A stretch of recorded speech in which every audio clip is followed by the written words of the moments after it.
ಸಾಲಗಾರರ ಕಾಟಕ್ಕೆ ಹೆದರಿ ಇಡೀ ಕುಟುಂಬವೇ ನಾಪತ್ತೆಯಾಗಿರುವ ಘಟನೆ ಮೈಸೂರಿನ ಕೆಜಿ ಕೊಪ್ಪಲಿನಲ್ಲಿ ನಡೆದಿದೆ.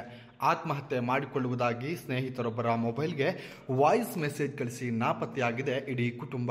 ಇಡೀ ಕುಟುಂಬವೇ ನಾಪತ್ತೆಯಾಗಿ 8 ದಿನ ಕಳೆದರೂ ಕೂಡ ಇನ್ನೂ ಸುಳಿವು ಪತ್ತೆಯಾಗಿಲ್ಲ. ಕೆಜಿ ಕೊಪ್ಪಲಿನ 35 ವರ್ಷದ ಮಹೇಶ್, ಈತನ ಪತ್ನಿ 28 ವರ್ಷದ ಭವಾನಿ, 3 ವರ್ಷದ ಪುತ್ರಿ ಪ್ರೇಕ್ಷಾ, ಇವರ ತಂದೆ ಮಹಾದೇವಪ್ಪ ಹಾಗೂ ತಾಯಿ ಸುಮಿತ್ರಾ ನಾಪತ್ತೆಯಾಗಿದ್ದಾರೆ.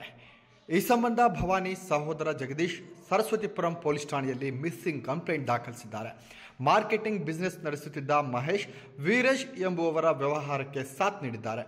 ಮಹೇಶ್ ಪರಿಚಯ ಹೇಳಿಕೊಂಡ ವೀರೇಶ್ 30ರಿಂದ 35 ಲಕ್ಷ ರೂಪಾಯಿ ಸಾಲ ಪಡೆದಿದ್ದಾನೆ. ವ್ಯವಹಾರದಲ್ಲಿ ನಷ್ಟವಾದ ಕಾರಣ ವೀರೇಶ್ ರಾತ್ರೋರಾತ್ರಿ ಎಸ್ಕೇಪ್ ಆಗಿದ್ದಾನೆ. ವೀರೇಶ್ಗೆ ಸಾಲ ನೀಡಿದ ಮಂದಿ ಮಹೇಶ್ ಮೇಲೆ ಒತ್ತಡ ಹೇರಿದ್ದಾರೆ. ಪ್ರಾರಂಭದಲ್ಲಿ 2 ಲಕ್ಷಕ್ಕೆ ಗ್ಯಾರಂಟಿ ಕೊಟ್ಟ ಮಹೇಶ್ ನಂತರ ಚಕ್ರವ್ಯೂಹದಲ್ಲಿ ಸಿಲುಕಿದ್ದಾರೆ. ಸಾಲಗಾರರ ನಿರಂತರ ಒತ್ತಡಕ್ಕೆ ಹೆದರಿದ ಮಹೇಶ್ ತಮ್ಮ ಸ್ನೇಹಿತರಾದ ದರ್ಶನ್ ಎಂಬುವವರ ಮೊಬೈಲ್ಗೆ ವಾಯ್ಸ್ ಮೆಸೇಜ್ ಮಾಡಿದ್ದಾರೆ. ಮಧ್ಯಸ್ಥಿಕೆ ವಹಿಸಿ ಸಾಲ ಕೊಡಿಸಿದ್ದೆ. ಸಾಲಗಾರರು ನನಗೆ ತೊಂದರೆ ಕೊಡ್ತಿದ್ದಾರೆ. ನಾವು ಆತ್ಮಹತ್ಯೆ ಮಾಡಿಕೊಳ್ಳುತ್ತಿದ್ದೇವೆ. ಸಾಲಗಾರರು ರಾಕ್ಷಸರಂತೆ ವರ್ತನೆ ಮಾಡ್ತಿದ್ದಾರೆ. ನಾವು ಕೆರೆ ಅಥವಾ ಬಾವಿಗೆ ಬೀಳುತ್ತೇವೆ.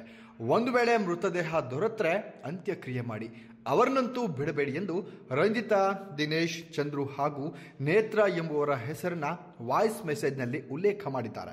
ಜನವರಿ 20ರಂದು ಕಾಣೆಯಾದ ಇವರು ಇದುವರೆಗೂ ಪತ್ತೆಯಾಗಿಲ್ಲ. ಸರಸ್ವತಿಪುರಂ ಠಾಣೆ ಪೊಲೀಸ್ ಠಾಣೆಯಲ್ಲಿ ಮಿಸ್ಸಿಂಗ್ ಕಂಪ್ಲೇಂಟ್ ದಾಖಲಾಗಿದೆ.